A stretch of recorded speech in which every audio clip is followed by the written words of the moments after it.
reason why I'm popping on this Facebook Live today is I was working with someone last night, and a client, and they said, can I ever get rid of my worries? And I said, well, not really.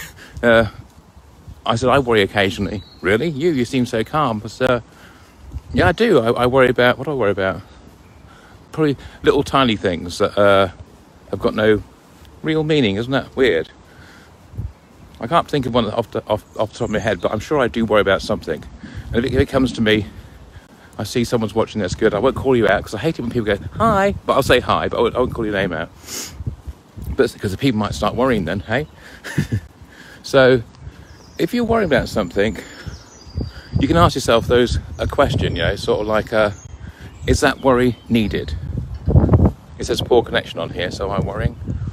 No. So I can change the no, the connection's okay now. So to see that happen, you could worry about worrying incessantly, because I get people, they come, I worry about everything. I said, well, you can't really worry about everything. When you get things into perspective, are you worried about that house behind me? No. Are you worried about the sky? No. Are you worried about what's really bugging you? They go, well, I need to worry about everything, because if I worry about everything, there's a poor connection going on here. Actually, it does do it around the park. This bit's back on again. So you can bear with me. There will be some sort of resolution to this post. It's not just me just rambling. So I said to this woman, I said, I did those things. She said, I just find it so hard. I said, you find what so hard? I said, well, to be positive. I said, okay. So what stops you being positive, really? You've got a house, you've got children, you get on okay with them, and you have a loving husband. And so what are you focusing on? Oh, I'm focusing on me having a panic attack, and me not being able to go to those places, and me doing that. And I said, do you realise your mind is believing what you tell it? Yeah, because when you imagine going shopping and you're going to have a panic attack, your mind doesn't know the difference between fact or fiction. And people come and see me and they go, well, I can't be hypnotised. Well, what are you doing in that instant? And I feel so lost without all the worry. Isn't it interesting?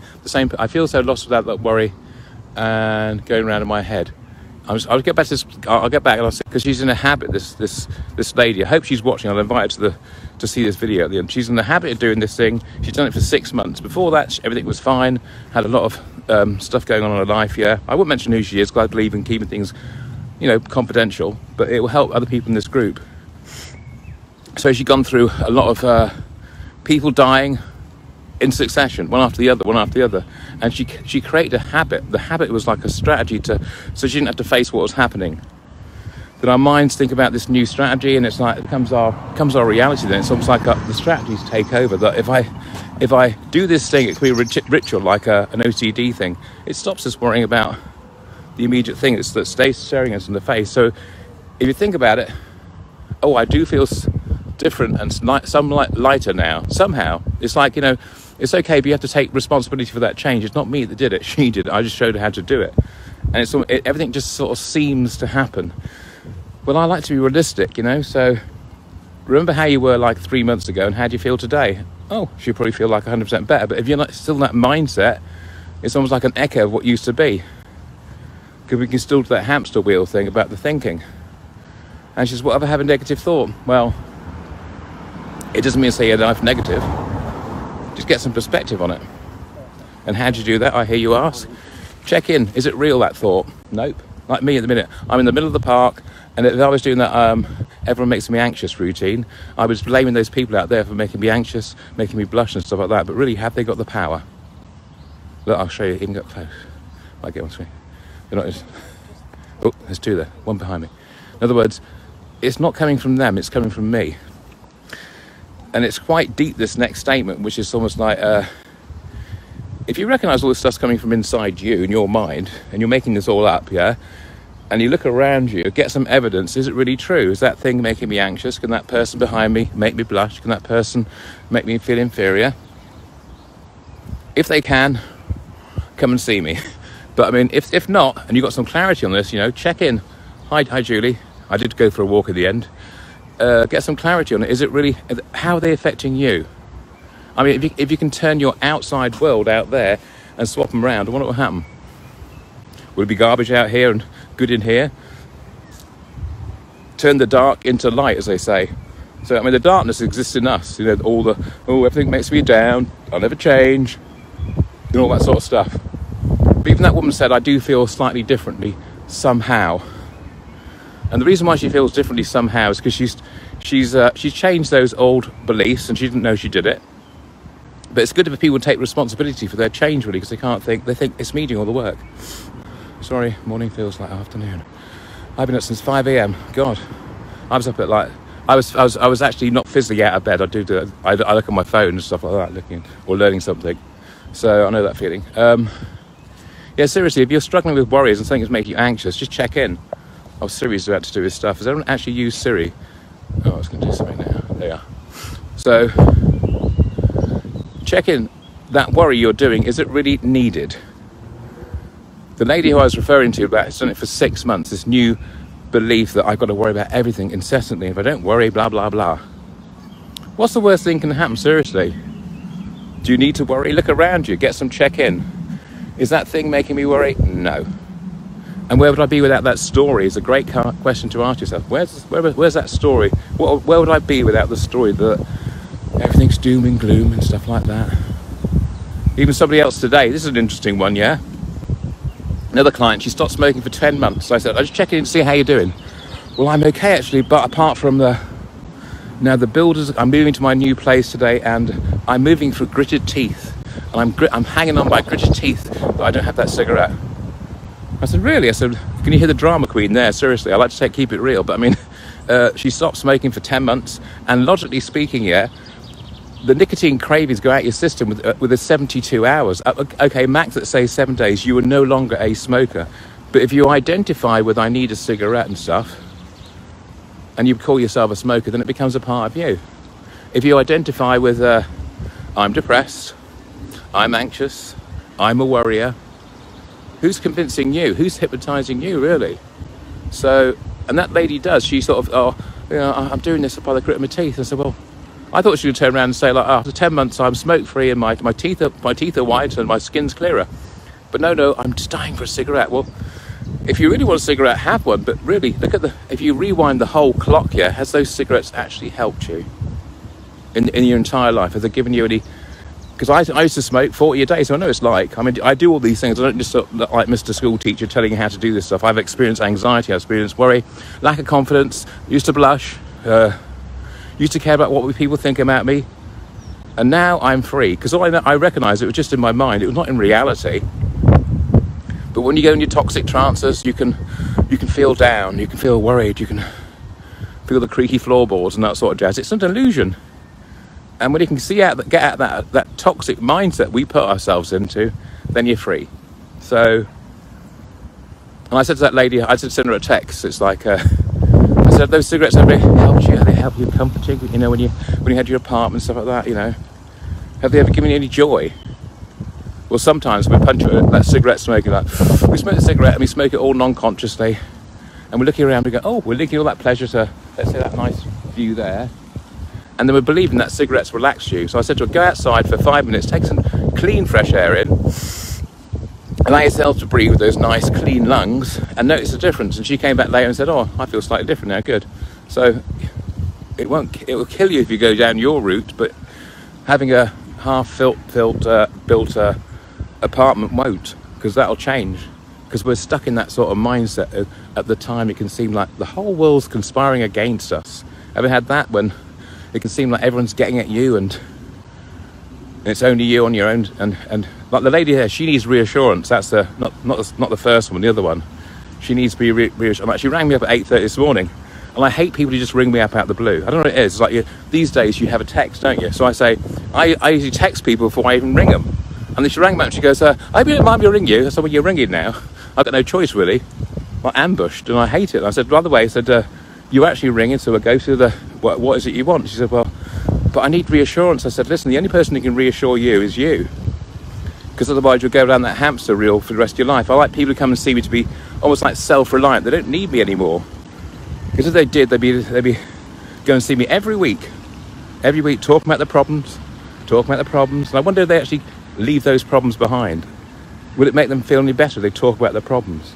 And I really don't believe in talking about people's problems. I say, how would you like to be? Even before this incident, how were you? And they go, well, I was okay, actually. I was really confident, life was good. So that's you. For the last 6 months, you bought into some sort of belief. And the belief is I can't change, and all that sort of stuff. And you need that reassurance. But the only person who can really reassure people really is them. So I said to her, what's missing? I hate when people just ring up, sorry. that's the accountant. And they'll probably try again in a minute, but can't you send a text first? God, I'm not like that bloke, innit, Mr. Meldrew. Yeah. But seriously, you can change. Look, I'm at my favourite spot. Ooh. Let's see if the graffiti's grown. But I always love that graffiti here. It's like the best bit of graffiti. Don't know if you can see it. Be the change. Some kid was like quite philosophical there. Seriously, if you can be the change you want to be, the people actually, you can influence people. Like those people go, I'm really annoyed with. Oh, he just sent me a text. Good morning. Oh no. So, if you aspire to be somebody who you really like, and there's people around you quite negative, if you go in there with a positive attitude, eventually they just rub off on people because they go, oh, he's so. I want to be like him, you know. That woman said to me last night, I wish I was like you. I said, why? She said, well, you don't really worry about it much, do you? I said, to be honest, no, I don't. It's just too... Well, the clients come and see me and they go, I'm really anxious. I said, oh, great. Hello, my name's Derek. I used to be anxious, but I can't do it anymore because it's just too stressful for me. And they laugh. And when people laugh, they get themselves out of their toxic trances. Yes, okay, I'm making it sound like it's so easy. And they go, oh, I've had anxiety for years. But listen to what you say to yourself when you do it. Do you become like a little victim and like a little tiny Russian doll that's, oh, everything affects me, even the tree. The tree's spooky. And we go into it, we sort of rejuvenate into little kids, we do. And as a part of us, it's running that little fear. So even me, when I had this this intervention, it was, how long ago was that? So 2013, so what's that? My maths isn't good. So 8 years ago, yeah? I had this intervention. I felt great for 2 weeks. And then I was confronted with people. I thought, oh my God, there's people who are going to judge me, so like that.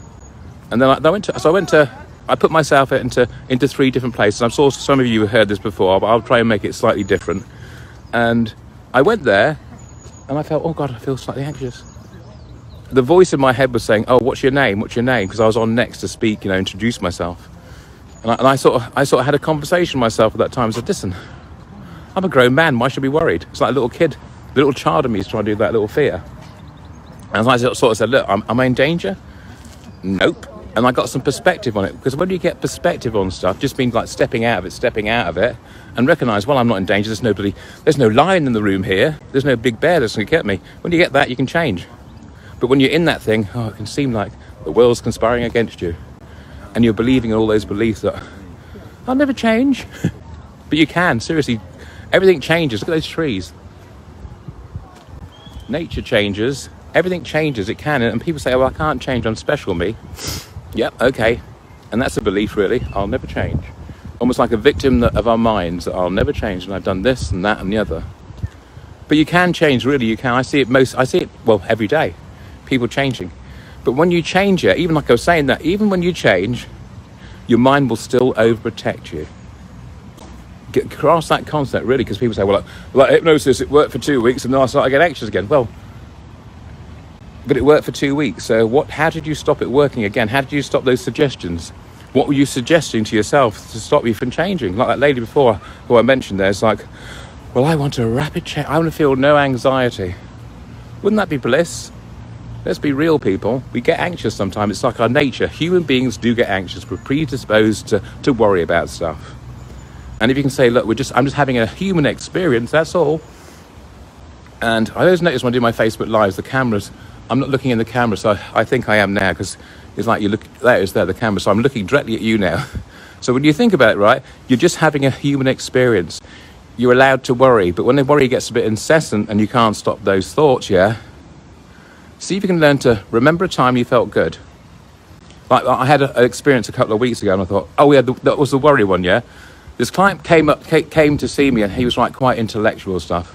I don't know, ever since I was a kid, maybe I thought I wasn't good enough. And this person was so intellectual, and I thought, oh God, he's really quite clever. And I went a bit like victim mode. I thought, God, I hope he doesn't book in, because he'll be expecting something I can't even deliver. So what happened then? Oh yeah, so I had that thought in my mind, yeah, of him. And this is I'm going to show you a quick technique to how you can stop the worry so much. So imagine that situation. I can imagine it quite well. Well, ish, I could. Imagine like that person, that scene, the worry was over here. Just in a vague sort of way. All the worry, and it's like, oh God, it's like a dim sort of picture. But then notice what happens now if you put a big border around that image and push it further away. Take out any colour, so push it so it's less intense. And it feels slightly better, yeah? Now, think about a time you felt confident, a time you achieved something, a time you felt really good. Could be a time you lost weight, you were on that diet and you were so focused and you did it, and you sort of went to the scales, oh, I don't know the whales, and the scales went, oh, it's like, oh God, have I lost that much weight? Or an image of that. As you imagine that image now, make the image really big and bright and powerful, and just stick it, let's say, behind the offending thought or worry. And now imagine another image, a time in your life you did really great, a time you were confident, a time when you didn't give an absolute boop, and you just thought, oh, I'm doing this regardless, yeah? And imagine that image, however you do it, and people say, I can't imagine that. Well, if you can imagine the worst garbage, surely you can imagine some time in your life that you had a change. There'll be something if you really look for it. It doesn't have to be like a perfect 3D image, but just like a time you felt good or confident. And as you imagine that now, imagine putting that wonderful image of you, could be time with your kids, I hate kids or whatever you're going to say, or time with your pets, they are. And imagine that scene now. As you imagine that, make that image really big and powerful and put it in front of the offending image, the thought or the worry. Notice how you've distanced it already, but noticing how it's changed somewhat. And if you had a change, just give me a thumbs up. If it's still there, carry on watching this video. Now, imagine another time you felt really good and confident, wherever it was, and now put it behind the other one. So now you should have the horrible little image, and it's now sandwiched between two good ones behind it, one good one in front of it. And now imagine what it would be like to put another great image, a time you felt really good, a time you felt alive, a time it was nice weather, let's say, and there was like sun shining. There's no sun here at the minute. And as you imagine that, hi Shirley, imagine that, put that in front of the other image. So now you've got the troublesome image, and you've got a good one behind it, a good one behind it, and one in front of it, and one in front of it. And it's further away over there. And now check in, what's it like? Any comments? I don't know. Just comment if it's slightly better, or if there's a slight distance. Even by just moving that thought out of the way, we get more space, we got more breathing space. So I'm going to wrap this up now because I don't want to sort of rattle on for too long. But in other words, I'm saying it's okay to worry sometimes. If you think, oh my God, I'm worried about, yeah, listen to what you're saying. Turn the voice down in your head, make it slower. Even by making the slowing, that voice slower, we become calmer and we get more perspective on it. And any sort of change work, like I say to people, is like the Russian doll technique. You're in the problem, you step out of it, and you get some reality. And that reality will wake you up out of your hypnotic trance, which we do on a daily basis, thinking, well, I can't change me, I'm special. Seriously, you're not. I've seen people who have been to see, I'm seeing a client now, they've been counselled like 14 times, what, £100 a time. I think that's what great value. Do you get any value of it? No, never changed. Well, I booked him in for a 4 session. Let's see how we get on with him. But don't forget, change doesn't come from me, it comes from them. And I show people techniques to get out their own way so they can do this. They don't need me, I'm not the lucky rabbit's foot. But when you're recognising you're worrying, just recognise, oh, I'm having a human experience of worrying. Like the girl who said to me the other day, I'm going back to work tomorrow and I'm worried. That my work is making me anxious. And I said to her, okay, classic line, do you ever get this anxiety going back to work or job interviews or going to the hospital? I know someone's here who does that, yeah? Ask yourself, what are you doing? What are you saying to yourself? You're experiencing a thought of you going to hospital. You're experiencing the thought of you going back to work. And it's not the thought, it's just a thought. How can thoughts make you worry? There's a good thought, huh? But seriously, how can a thought make you worry?